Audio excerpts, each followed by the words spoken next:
Marvel universe में बहुत सारे पावरफुल वेपन्स हैं, लेकिन कुछ वेपन्स ऐसे भी हैं जिनकी पावर सबसे ज्यादा है। स्टॉर्म ब्रेकर, मोजोलनीर और नेक्रोसवॉर्ड, ये तीनों वेपन्स अपनी पावर और कहानियों के लिए फेमस हैं। मानते हो? स्टॉर्म ब्रेकर थॉर का नया वेपन है। यह हथियार न केवल उसकी ताकत को बढ़ाता है, बल्कि उसे नई शक्तियों से भी लैस करता है। यह एक कुल्हाड़ी है जिसे एट्री नाम के बौने ने बनाया था। एट्री ने इसे बनाने के लिए अपनी पूरी कला और कौशल का उपयोग किया।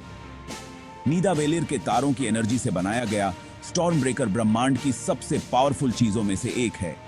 इस हथियार में तारों की शक्ति समाहित है जो इसे अद्वितीय बनाती है।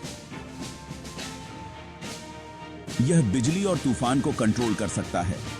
थॉर जब इसे उठाता है तो वह बिजली और तूफान का स्वामी बन जाता है। यह थॉर को उड़ने और ब्रह्मांड में कहीं भी जाने की पावर देता है। स्टॉर्म ब्रेकर के साथ थॉर किसी भी ग्रह पर जा सकता है और किसी भी चुनौती का सामना कर सकता है। इसकी पावर इतनी है कि यह थैनोस को भी घायल कर सकता है। थानोस जैसा शक्तिशाली दुश्मन भी स्टॉर्म ब्रेकर के सामने टिक नहीं सकता। यह हथियार थॉर के लिए एक अमूल्य संपत्ति है। मोजोलनीर थॉर का पुराना वेपन है। यह हथौड़ा उसकी पहचान और शक्ति का प्रतीक है। यह एक हथौड़ा है जिसे ओडिन ने जादुई धातु उरु से बनवाया था। उरु एक दुर्लभ और शक्तिशाली धातु है जो केवल असगार्ड में पाई जाती है। मोजोलनीर केवल वही उठा सकता है जो योग्य हो। यह योग्यता केवल शारीरिक शक्ति नहीं, बल्कि दिल की सच्चाई और साहस की भी मांग करती है। यह हथौड़ा बिजली को कंट्रोल कर सकता है, उड़ान भर सकता है और समय यात्रा भी करा सकता है। मोजोलनीर की शक्ति असीमित है और यह थोर को अद्वितीय बनाता है। केवल थोर ही नहीं, कैप्टन अमेरिका जैसे कुछ और योद्धा भी मोजोलनीर को उठाने और उसकी पावर का यूज करने में सक्षम हैं। यह दिखाता है कि सच्ची योग्यता और साहस किसी भी योद्धा को महान बना सकते हैं। नेक्रोसवॉर्ड, अंधेरे की तलवार। नेक्रोसवॉर्ड अंधेरे से बनी एक बहुत पुरानी और खतरनाक तलवार है। यह तलवार देवताओं को मार सकती है। इसका use gore the God butcher ने किया था।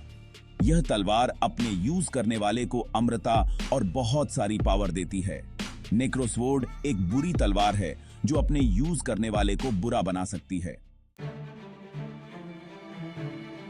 शक्तियों का टकराव, कौन है सबसे बलवान? यह सवाल हमेशा से ही रोमांचक रहा है। तीनों वेपन्स की अपनी अपनी खासियतें हैं। स्टॉर्म ब्रेकर, मोजोलनीर और नेक्रोसवॉर्ड, ये तीनों ही अद्वितीय हैं। स्टॉर्म ब्रेकर कच्ची पावर से भरा हुआ है। यह वेपन थॉर की ताकत को और भी बढ़ा देता है। इसके साथ थॉर लाइटनिंग को समन कर सकता है और अपने दुश्मनों को धूल चटा सकता है। मोजोलनीर कंट्रोल और गरिमा का प्रतीक है। यह वेपन केवल वही उठा सकता है जो इसके योग्य हो। कैप्टन अमेरिका ने इसे उठाकर अपनी वीरता साबित की है। और नेक्रोसवॉर्ड अंधेरे और विनाश का प्रतीक है। गॉर द गॉड बुचर ने इस वेपन का उपयोग करके देवताओं को हराया और अंधकार फैलाया। इनमें से कौन सा वेपन सबसे ज्यादा पावरफुल है, यह कहना मुश्किल है। हर वेपन की अपनी ताकत और विशेषता है। यह इस बात पर निर्भर करता है कि वेपन का यूज कौन कर रहा है और किस लिए कर रहा है। सही हाथों में हर वेपन अजेय हो सकता है। तो सबसे बलवान कौन है? यह सवाल हमेशा खुला रहेगा। निष्कर्ष, सबसे ताकतवर कौन? इन तीनों वेपन्स की कहानियां हमें पावर, जिम्मेदारी और अच्छाई बनाम बुराई के बारे में बहुत कुछ सिखाती हैं। स्टॉर्म ब्रेकर, मोजोलनीर और नेक्रोसवॉर्ड मार्वल यूनिवर्स के सबसे पावरफुल और इंटरेस्टिंग वेपन्स हैं।